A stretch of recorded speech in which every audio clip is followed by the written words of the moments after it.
Andhra Pradesh CPS employee అండి.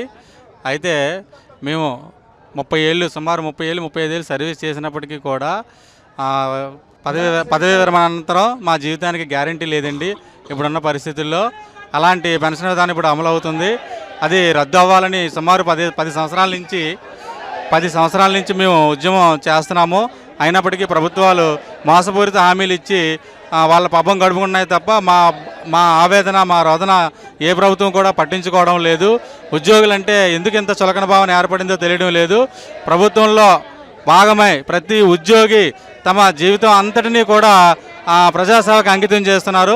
కానీ ఉద్యోగులకి ఒక డిఏ విషయంలో కానీ పిఆర్సీ విషయంలో కానీ రావాల్సిన బకాయిల విషయంలో కానీ ఇలా ఈ పెన్షన్ నిమిత్తం కానీ ఎన్ని పోరాటాలు చేసినా ఎన్ని ఉద్యమాలు చేసినా చీమ కుట్టినట్టు కూడా ఉండడం లేదు. దయచేసి ఇప్పుడున్న ప్రభుత్వం వారైనా సరే మా యొక్క ఆవేదన మా బాధ అన్నీ అర్థం చేసుకొని ఈ కొత్త పెన్షన్ విధానం ఏమాత్రం కూడా ఆమోదయోగం కాదండి. గ్యారంటీ లేదు. 59,000 బేసిక్ పేతో రిటైర్ అయిన ఒక ఉద్యోగికి ఇప్పుడు 4,000 పెన్షన్ వస్తుంది. అది ఎంతవరకు న్యాయం? ఎలా బ్రతకగలరు? సామాజిక పింఛన్ ఈక్వల్గా వస్తుంది. అది అన్నేళ్ళు సర్వీస్ చేస్తే అదే ప్రభుత్వం ఇచ్చే గుర్తింపు. కాబట్టి ఇకనైనా ప్రభుత్వం మా యొక్క ఉద్యోగుల అందరి ఉపాధ్యాయులు ఉద్యోగులు కార్మికులు అందరి తాలూకా ఈ నిరోధన గ్రహించి తగిన న్యాయం చేసి ఆ ఉద్యోగుల హృదయాల్లో మంచి స్థానం సంపాదించాలని మేము ప్రభుత్వాన్ని మనస్ఫూర్తిగా కోరుకుంటున్నాం. మాకు ఈ న్యాయమైన డిమాండ్లన్నీ పరిష్కరించినట్లయితే ఈ ప్రభుత్వానికి తప్పకుండా మేము మళ్ళీ మద్దతు ఇచ్చి మేము సపోర్ట్ చేస్తామని ఈ సందర్భంగా తెలియజేసుకుంటున్నాం. ప్రభుత్వాలు ఇవాళ ఉద్యోగులకి పెన్షన్ని ఒక భారంగా తీసుకుంటున్నాయి. గతంలో వచ్చినటువంటి ఎన్నో ఉద్యమాల ద్వారా సాధించుకున్నటువంటి ఈ సిపిఎస్ ఓపీఎస్ విధానాన్ని ఇవాళ ప్రభుత్వాలు భారాన్ని తగ్గించుకోవడం కోసం ఖచ్చితంగా ఇవి రద్దు చేశాయి. ఇది చాలా అనైతికం. దాదాపు 30-40 సంవత్సరాలు ఉద్యోగం చేసి తన కుటుంబం నేపథ్యంలో ఒక భరోసాగా ఉన్నటువంటి పెన్షన్ విధానాన్ని రద్దు చేయడం అనేది చాలా అనుమానుషం. దీన్ని ఖచ్చితంగా పునరుద్ధరణ చేయాలి. ఉద్యోగులకి సంక్షేమం, ఇప్పుడు ప్రజల సంక్షేమం ఎట్లయితే తీసుకుంటున్నారో అట్లాగే ఒక ఉద్యోగి కూడా ఈ ప్రజాస్వామ్యంలో ఒక భాగస్వామ్యం కనుక ఖచ్చితంగా ఉద్యోగ ఉపాధ్యాయులందరికీ కూడా పెన్షన్ విధానాన్ని పునరుద్ధరించాలని కోరుకుంటున్నాం సార్. తప్పనిసరిగా ఈ పోరాటాన్ని సాధించే వరకు ఖచ్చితంగా ఈ పోరాటాన్ని చేసి ఖచ్చితంగా ఓపీఎస్ విధానాన్ని తీసుకురావడానికి ప్రయత్నం చేస్తామనేసి ఈ ప్రభుత్వాలను కోరుకుంటూ థ్యాంక్ యూ సార్. సిపిఎస్ విధానంలో ఈ అమౌంట్స్ అంతా కూడా కట్ చేసి స్టాక్ మార్కెట్లో పెడుతున్నారు సార్.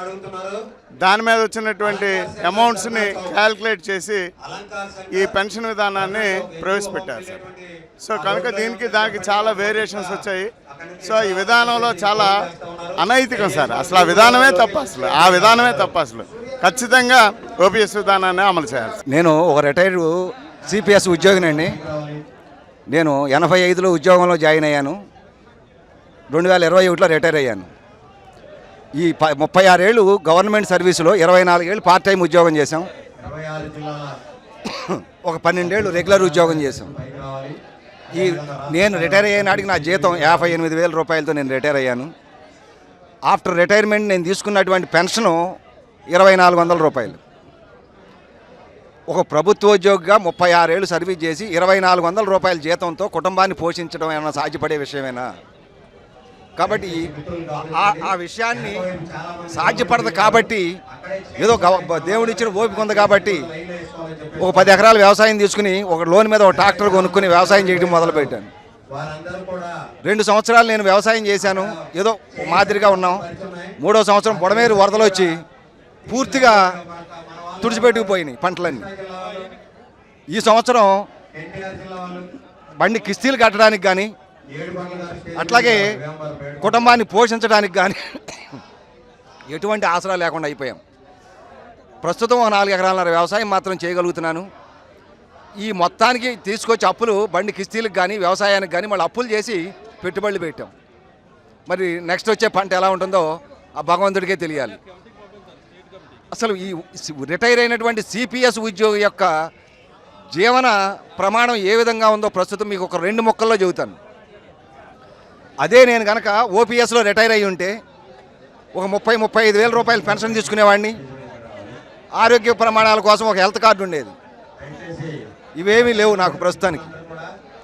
అదే ఒక సామాన్యుడికి అంటే గవర్నమెంట్ గుర్తించినటువంటి ఒక పేదవాడని గవర్నమెంట్ గుర్తించిన వ్యక్తికి ఆరోగ్యశ్రీ కార్డు ఉంది, 4,000 రూపాయల పెన్షన్ ఉంది, గవర్నమెంట్ ఇచ్చే రేషన్ ఉంది, అట్లాగే గవర్నమెంట్ కల్పించినటువంటి అన్ని రాయితీలు ఉన్నాయి.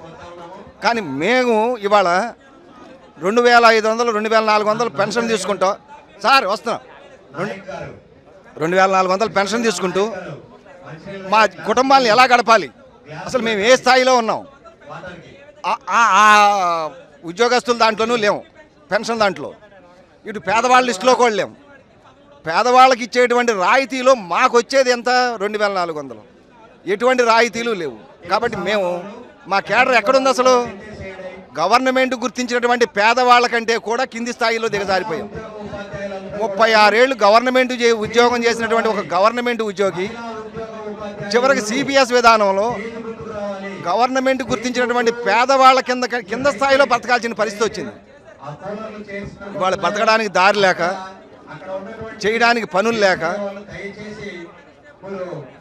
ఊళ్ళల్లో వ్యవసాయ పనులకు వెళ్ళి కూలీలుగా మారిపోయాం మేము.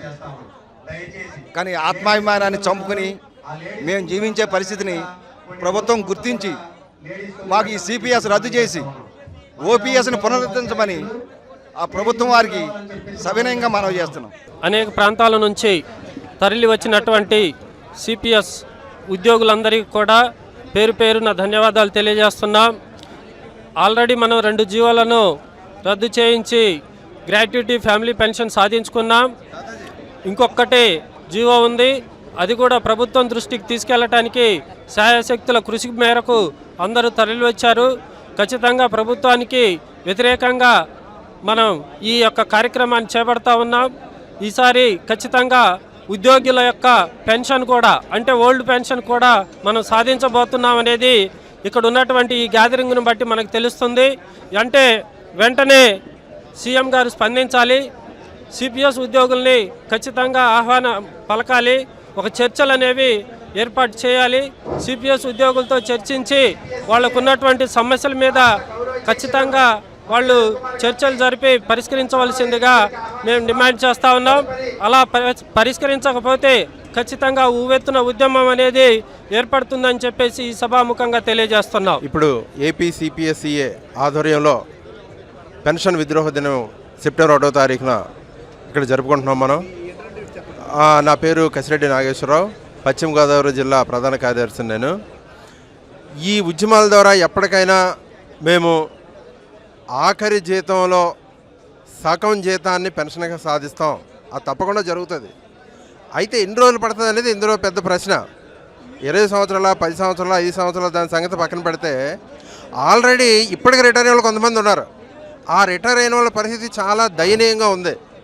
దయచేసి ప్రభుత్వం వెంటనే స్పందించి ఎవరైతే సిపిఎస్లు రిటైర్ అయి ఉన్నారో వాళ్ళకి ఇంటరిమ్ పెన్షన్ కింద కనీసం 10,000 రూపాయలు ఇప్పించవలసిందిగా ఈ సందర్భంగా ముఖ్యమంత్రి గారిని కోరుతున్నాం. ఈ ధర్నా చౌక్లో మా యొక్క సిపిఎస్ ఉద్యోగుల యొక్క బాధలు ఏంటంటే 2004వ సంవత్సరం సెప్టెంబర్ 1వ తారీఖు నుంచి ఎవరైతే ఉద్యోగాల్లోకి వచ్చున్నారో వాళ్ళందరూ కూడా ప్రభుత్వాలు సిపిఎస్ అనే ఒక నూతన విధానాన్ని తీసుకొచ్చాయి. ఇది చాలా దారుణమైనటువంటి పరిస్థితి. ఎందుకంటే సుమారుగా 25 నుంచి 30 సంవత్సరాల వరకు ఉద్యోగులు ఈ ప్రభుత్వానికి ఊడిగం చేస్తుంటే రిటైర్ అయిన తర్వాత 2,000, 3,000 పెన్షన్తో బ్రతికే పరిస్థితి ఉంది. ఈ రోజున ఈ యొక్క ఉద్యోగులందరూ కూడా రోడ్లెక్కాం. ఎప్పటి నుంచో కూడా గత ప్రభుత్వంలో కూడా హామీలు ఇచ్చున్నారు. గత ప్రభుత్వాలు మా యొక్క ఉద్యోగుల్ని మోసం చేస్తున్నారు. ఈ ప్రభుత్వం కూడా ఇప్పటి వరకు వచ్చిన తర్వాత మా యొక్క ఉద్యోగుల యొక్క పరిస్థితి పట్టుకున్న పరిస్థితి ఏమీ లేదు. మేమందరూ రోడ్ల మీదకి వచ్చాం. మా పనులు మానేసుకొని మా విధులు నిర్వహించకుండా సెలవులు పెట్టుకొని ఇక్కడ వచ్చి ఓపీఎస్ని పునరుద్ధరించాలని మేమందరం కూడా కోరుకుంటున్నాం. మరి ప్రభుత్వాలు ఆలోచించాలి. మీ ప్రభుత్వానికి మంచి పేరు రావాలంటే మా ఉద్యోగులు చేసినటువంటి ఆ కృషే మరి మా ఉద్యోగుల్ని మీరు బాగోగులు చూసుకోకపోతే మీ ప్రభుత్వాలు ఎలా నడుస్తాయి? ఈ ప్రభుత్వాలు ఉద్యోగులకు కావలసినటువంటి సంక్షేమం చూపించాల్సిన అవసరం ఉంది. ఇన్ని సంవత్సరాలు ఉద్యోగం చేసిన మాకు పెన్షన్ లేకపోతే మా కుటుంబాలు ఎలా పోషించబడతాయి? మేము ఎలా బ్రతుకుతాం? మాకు ఎటువంటి ఆదరణ ఉంటుంది? కాబట్టి వెంటనే ఈ యొక్క మీటింగ్ని బట్టి అయినా సరే రాష్ట్ర నలుమూలల నుంచి కూడా పెద్ద ఎత్తున ఉవ్వెత్తున ఉద్యోగులు ఇక్కడికి వచ్చి ఉన్నారు, ఇంకా వస్తూనే ఉన్నారు. మరి మా యొక్క ఆకాంక్షని మీరు నెరవేర్చాలి. ఖచ్చితంగా సిపిఎస్ని రద్దు చేయాలి, ఓపీఎస్ని పునరుద్ధరించాలని కోరుకుంటూ ఇక్కడ సిపిఎస్ ఉద్యోగులందరూ కూడా సమైక్యంగా వచ్చారు. అందరూ కూడా దీన్ని ముక్త కంఠంతో కోరుకుంటున్నారు. సిపిఎస్ని రద్దు చేయాలి, ఓపీఎస్ని పునరుద్ధరించి మా ఉద్యోగుల పాలిట మేలు చేసుకోవాలని ప్రభుత్వాన్ని డిమాండ్ చేస్తున్నాం.